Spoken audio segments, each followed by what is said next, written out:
Hello students, in this video we shall study about job sequencing with deadlines. So it is another type of optimization problem where we are trying to maximize the profit. So it is a maximization problem.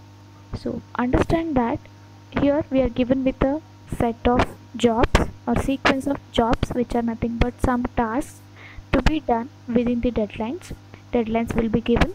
Also, the profit associated with each job will be given. We have to perform the jobs taking into consideration of their deadlines as well as profit. We have to complete the jobs within the deadline, and also we should take care of the profit where the profit has to be maximized. So just look at here, by definition the problem will be given with a set of n jobs, and associated with each job represented by I there is an integer deadline given. There is an integer deadline given which is di greater than 0 for all the jobs, and also the profit associated with each job will be given represented by pi, which will be always greater than 0. So it is required to find the set of jobs such that all the chosen jobs should be completed within their deadlines and profit earned should be maximum. Okay, so we have to sequence or we have to arrange these jobs, how these jobs will be performed, and these jobs should be completed within their deadlines.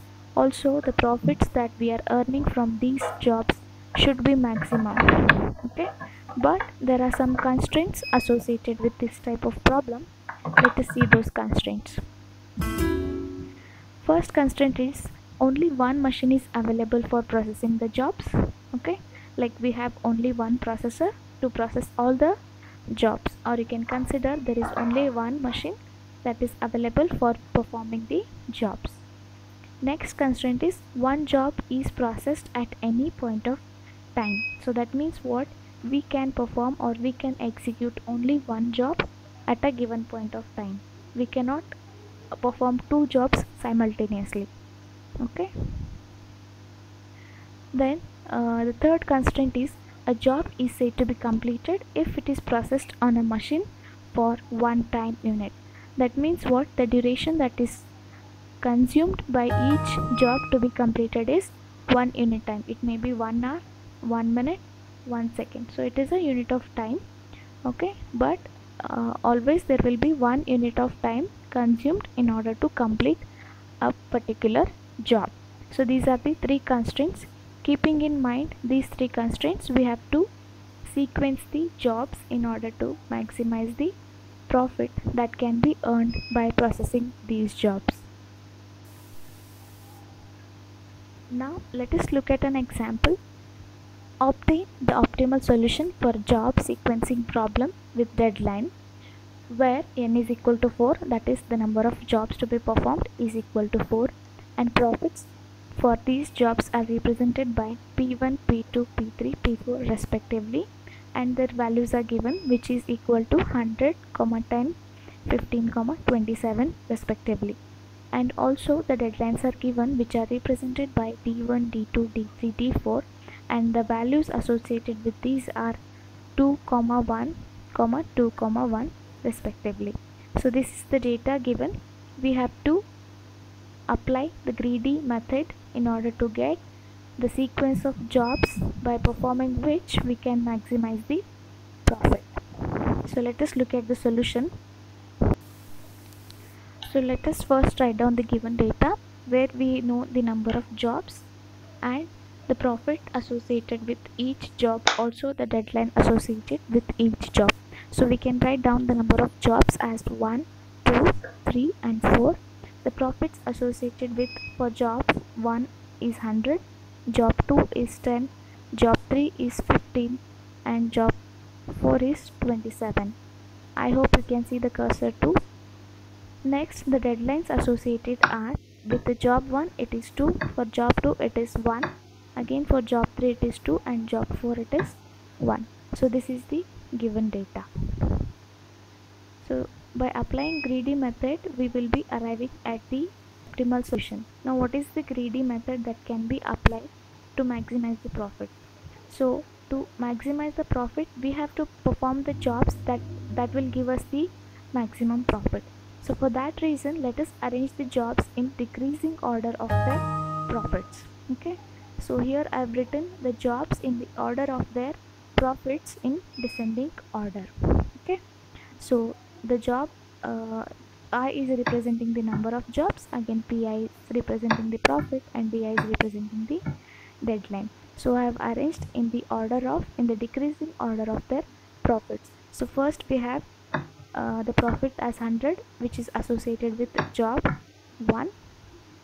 Next we have profit 27 associated with job 4. Next profit is 15 associated with the job 3, and next profit is 10 associated with job 2. And also I have written the deadlines associated with each job.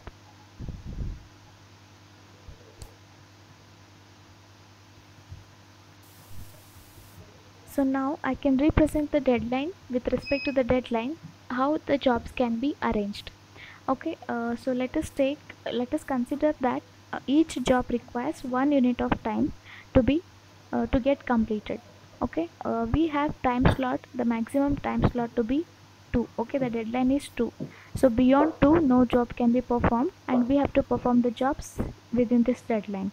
So we have the time slot to be 0 to 1 and 1 to 2. So this is the time slot. So I can perform one job in between 0 to 1, and I can perform another job between 1 to 2. Okay, so I cannot perform any job after 2. So let us just represent this in terms of this graph, pie chart you can say. So if we are representing it to be 0 to 1 and 1 to 2, so 1 to 2 I can perform a job. Okay, I is equal to 1 because the deadline is 2 for this, and also the profit is 100. Okay, so the deadline is 2 and profit is 100. So always we have to try to maximize the profit. So for that reason, choose the job that has the maximum profit. Okay, next job is job 4. We have the profit is 27, that is the next highest profit, so that can be done. So here I will be equal to 4 and profit will be equal to 27. Okay, so this is how we can schedule the jobs. Now let us do this step by step. So in the next step, let us pick the first job where I is equal to 1. The profit associated with this job is pi equal to 100, and deadline is equal to 2. So that means what, I can perform this job in the interval 1 to 2. So the deadline is 2, I can perform this job before 2 also. And since it consumes 1 unit of time, I can perform this job between 1 to 2. So let us just represent this in terms of a table where we have time unit 1 and 2, and the job number, also the deadline associated.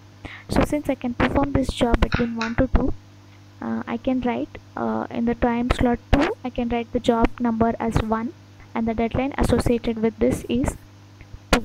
Okay, so at the end of this step we have arranged a job. Okay, so that is job number 1. So the job set is going to be containing one job, that is the first job, so I am writing 1 here, and the profit associated with this job is 100. So if I perform this job in this time slot, I will be getting the profit of 100 units. It may be in terms of rupees. Okay, so I'll be getting this much of profit. So in the next step, I have to pick up the job that has the next highest profit, that is job number 4, which is represented by I equal to 4, and profit is equal to 27, and deadline is equal to 1. So in between the time slots 1 to 2, I have already placed a job 1, okay, which is already executed. Okay, so there is a time slot left between 0 to 1, so I can place this job in between this interval. So in the box you can see that this part is highlighted. Okay, so in between the slot 0 to 1, I can perform this job. Okay, and the deadline associated with this is 1. Okay, so this is job 2, and the deadline is 1.